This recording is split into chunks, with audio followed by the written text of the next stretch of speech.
Andy, have you, first of all, let's just start. Have you been contacted or interviewed by the FBI at all regarding this investigation into James Comey?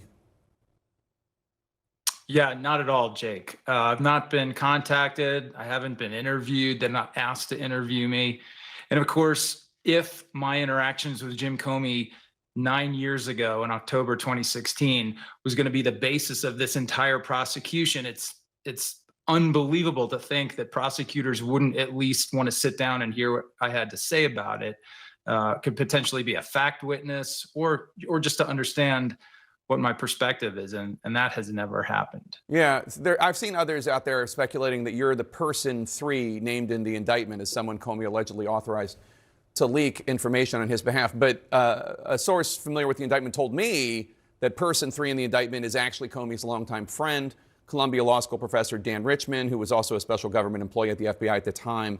Is that your understanding as well, or do you not know?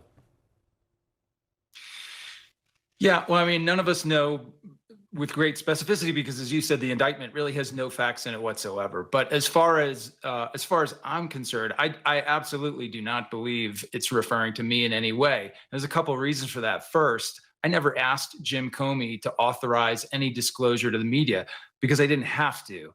At that time in the FBI, there's only 2 people who had the authority to make that decision independently. One was Jim Comey and the other was me. It was something I did as a part of my job pretty routinely. So around that exchange in October, just that request never happened, which would make his answer to Chuck Grassley's question in 2017, if that's what they've clearly indicted him about, doesn't really have anything to do with me. As far as Mr. Richman is concerned, there were a number of leak cases opened by the FBI in 2017. And at least one of those included several articles in which information about our investigations had appeared and potentially in an unauthorized, not in an officially authorized fashion.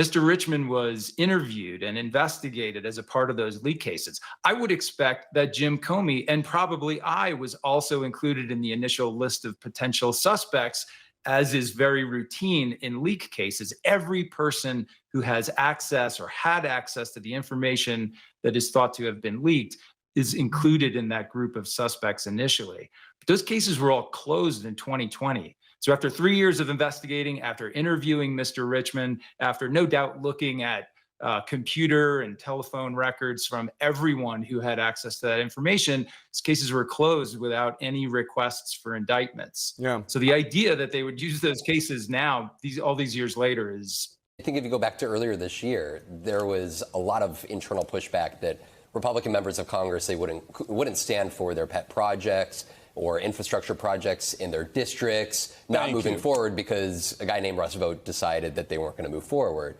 But look where we are today. Speaker Johnson took the microphone, and I was intently listening. And what did he say about this? He was very explicit, saying that Vought has to decide which services are essential and not. He'll have a subjective view on the priorities, the admin's priorities, and make sure they're funded. That's the Republican Speaker of the House effectively ceding the power to the executive branch because the Congress is no longer funding the government themselves. And if you go back to Project 2025, it's worth going and reading the chapter that Russ Vought wrote, because he literally talked about the power of the OMB director in his view, that Congress can appropriate the funds, but then it is up to the president to determine what is actually allocated. Of course, there's a whole series of litigation underway in the courts about whether he could actually uphold USAID funding or funding for research. But this is a moment that Russell Vought was built for and prepared for. And this is the moment that now he is using to try to exert that executive branch power. You know, Tim, this is Doge by another name. Yeah.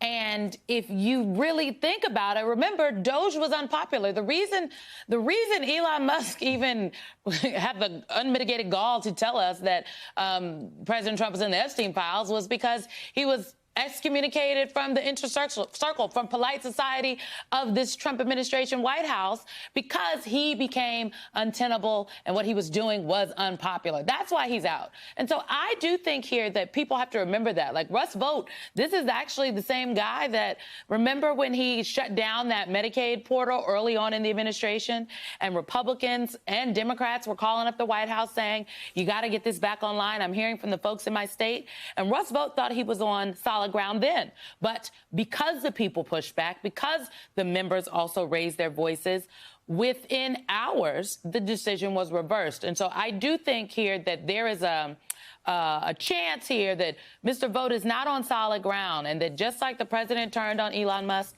he will turn on him as well. Well, I'm not sure about what the president's relationship with Russ Vought is and how that's going. I do agree with the point that, just like Doge, this is what they want to do. Like, they want to dismantle, the phrase that Steve Bannon always used was dismantle the administrative state. Like, that's what they're there to do. That's what Doge was, and that's what Russell Vought is there to do. And I think the only difference this time is that they're trying to blame the Democrats for it, to do what they already wanted. I'm not as good a reporter as Vaughn, so I didn't write the quote down. But Caroline Leavitt this morning was out there and essentially said something to the effect of, right, like, the pain is going to continue until the Democrats. It's bizarre. Well, the source familiar with the indictment told me that it actually is in reference to what was called the Arctic Haze leak investigation, which deals with those 4 stories that you're referring to in the New York Times, Washington Post, and the Wall Street Journal. Richmond was interviewed. Richmond denied that Comey authorized him to leak.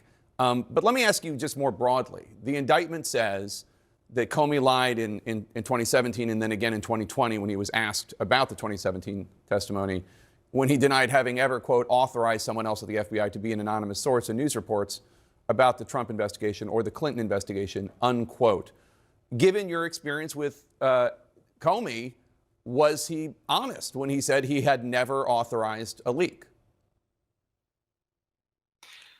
All I can say to that, Jake, is I'm not aware of Jim Comey ever authorizing some other person to leak information. That's not something I experienced personally. It's not something I saw in all the time I spent working around Jim Comey. So I can't sit here and characterize his testimony, which I think is far from clear enough to be the basis of a false statement or perjury prosecution. But nevertheless, all I can say is what my own experience revealed, and that is I didn't ever see Jim Comey authorizing other people to leak information. You're an attorney. You spent more than 20 years at the FBI.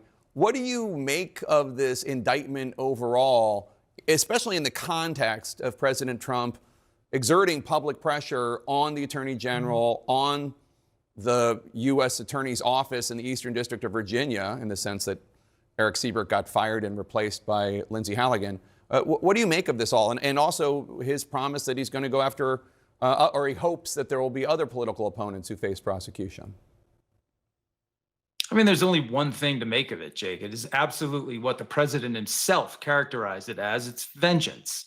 This is the revenge tour. It's the tour he promised when he ran for office in 2024. It's what most of us who have fallen in his crosshairs before expected, and it's what we're seeing now. And I absolutely expect we'll see more people fall into the same sort of vindictive prosecutorial defense posture. And let me just say, Jake, I'll take you back to 2017, the beginning of the Trump administration, when President Trump started having his first interactions with Jim Comey, which really troubled us to the extent that Jim wrote those now infamous memos about it. And those first few interactions, we would talk about them after the fact. And we were almost naive in thinking, is this president actually trying to influence our investigative decision-making? We didn't want to believe it. So we started almost contorting ourselves to make up other excuses for what we saw was happening. Well, we thought, well, he's never worked around prosecutors or the department before. He's not familiar with the norms of how we do this independently. That was until he came out and absolutely explicitly asked us to drop the case against Mike Flynn. It was one of these like watershed moments. Well, now fast forward to where we are today. Those requests aren't happening quietly between the president and the director of the FBI in the Oval Office. They're happening on social media. We can all see exactly what he's saying, what he intends to do. His intention is vengeance. And that is what he's going after. I don't think there's anything that'll stop him. Are you worried that you're going to become a target? Of course, who wouldn't be, right? Anyone who worked in the FBI around those cases at that time has got to seriously consider that you might once again, and I've been here before, it's been going on with me for years. I was investigated baselessly in a criminal investigation for 2 years that ultimately collapsed under its own weight. I've been audited. I've been investigated by multiple special counsels, the IG, Senate Intelligence Committee, House Intelligence Committee. So that I expect that will continue. I'm absolutely confident in the work that we did. We weren't perfect, but we never committed a crime or did something intentionally wrong, intentionally misrepresented anything, never. So I'm not worried. I'm just kind of exhausted. What's going on here goes way beyond a normal policy disagreement. It's a calculated effort by Trump to weaponize the federal government against people who crossed him, and James Comey is at the top of that enemies list. The interview with Andrew McCabe is a case study in how this plays out. McCabe isn't speculating from the outside. He was literally Comey's deputy inside the room when these events were happening. He's describing an indictment built on scraps, an indictment with no facts in it whatsoever, as he puts it, and yet Trump world is moving full steam ahead because the goal isn't truth. The goal is payback, revenge. McCabe spells it out clearly. These leak cases were investigated years ago, closed down, and no charges came of them. Now they've been dragged back up in 2025 as though the original investigations never settled anything. That's not normal legal procedure. Independent law enforcement closes cases when the evidence doesn't hold up. Authoritarian leaders reopen them to keep enemies under pressure. What makes the moments even more striking is how openly Trump does it now. In 2017, his attempt to lean on Comey or get the FBI to drop the Flynn case happened behind closed doors. Now it's all blasted out on social media for his supporters to see. McCabe calls it exactly what it is, the revenge tour. Trump promised on the campaign trail. He promised that he would get revenge. He isn't hiding the motive. Layer that on top of Project 2025 and the Russ Vought/Heritage Foundation plan to dismantle the administrative state, and the pattern becomes unmistakable.